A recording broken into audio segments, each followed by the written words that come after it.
Darth Malgus was a powerful Sith warrior, bred by the Sith Empire to be a leader for their military, and to rise above the rest as a powerful icon of the dark side of the Force, who would lead his men into countless victories across the stars. Although Malgus was loyal to the Sith Empire and its leaders at first, over the decades of servitude, he grew to despise the hierarchy of the Sith, as he believed them to be weak. During this period of the Sith Empire and the Old Republic, Dark Lords were trained and bred for specific purposes. Some Sith were born specifically to govern over the Sith Empire, while others, like Malgus, were bred as warriors. I fight because that is what I was made to do, and the Empire is the instrument through which I realize my purpose. The Empire is war made manifest. That is why it is perfect. As Malgus fought for the Sith Empire, he came to the realization that they were not unwilling to bend the philosophy and rules of the Sith Order that their ancestors had set in place. Malgus witnessed that not only were the Sith solely focused on power, but they also believed that they had to deal peacefully with other parties in the galaxy in order to obtain that power. This belief directly contradicting with the Sith of old. To Malgus, this was heresy, as the Sith Code stated that the Sith take what they want because they can, and because they are powerful. The Sith believe themselves above all others in the galaxy, and that it is through this pursuit of power that a Sith reaches their true potential in the darkness. Equality is a myth to protect the weak. Some of us are strong in the Force, others are not. Only a fool believes otherwise. Malgus met his final straw with the Sith Order when he took the Jedi Temple on Coruscant and nearly died himself as a result. The Sith leaders, however, opted to bargain with the Jedi and the Republic and allowed them to have their temple back. It was at this moment that Malgus removed himself entirely from the current Sith Masters and declared that he despised the Sith for making an agreement with their sworn enemies, the Jedi. Malgus saw himself as a true Sith Lord who believed himself above the rest because of the power he commanded. He believed that those that dealt and spoke with the Jedi were cowards and that they fully failed to embrace the dark side of the Force and the philosophy of the Sith. Because of this, Malgus exiled himself and left the current Sith Order, forming a new Sith Empire that adhered more to the beliefs of the ancient Sith and refused to deal with those they deemed as lesser, especially the Jedi. Malgus believed the Jedi to be the weakest and greatest fools of all, as they did not use their power for personal gain, only the gain and benefit of others. Malgus believed this to be the ultimate insult, as those with power did not use it. Our survival demands a new empire, tempered by alien alliances and strengthened by tolerance. I've seen the Empire's weakness. We must change to survive, but you're going about it the wrong way.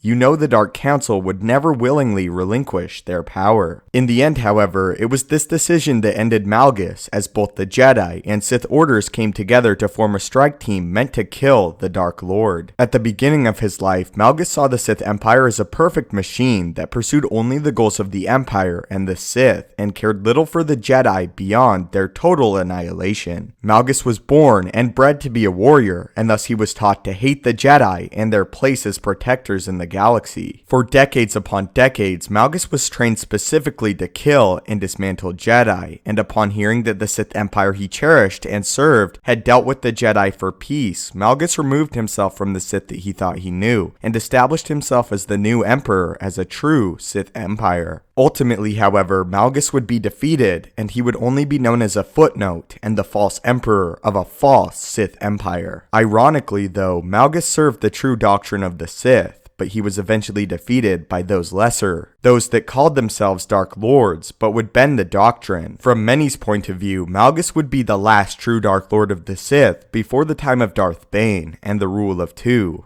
Thank you so much for making it to the end of the video. If you enjoyed and want to help the channel out, be sure to hit the like button. If you would like to see more Star Wars explanation videos and stay up to date with all the Star Wars news from The Last Jedi to Star Wars Rebels, hit that subscribe button. Also, be sure to turn on notifications to see everything as soon as it comes out, and to make sure that you become a living holocron today. If you would like to get in direct contact with me, follow me on Twitter, where we discuss all things Star Wars and debate with one another on the various topics concerning the universe. If you have any video ideas you want to see explored, leave them in the comments below the video with hashtag suggestion at the end of your comment so I can find it better. If you do end up leaving a suggestion, I really appreciate it and hope to one day make a full video dedicated to your question or suggested topic. Thanks again just for simply watching the video and your continued support on this Star Wars journey. May the Force be with you and have a great day.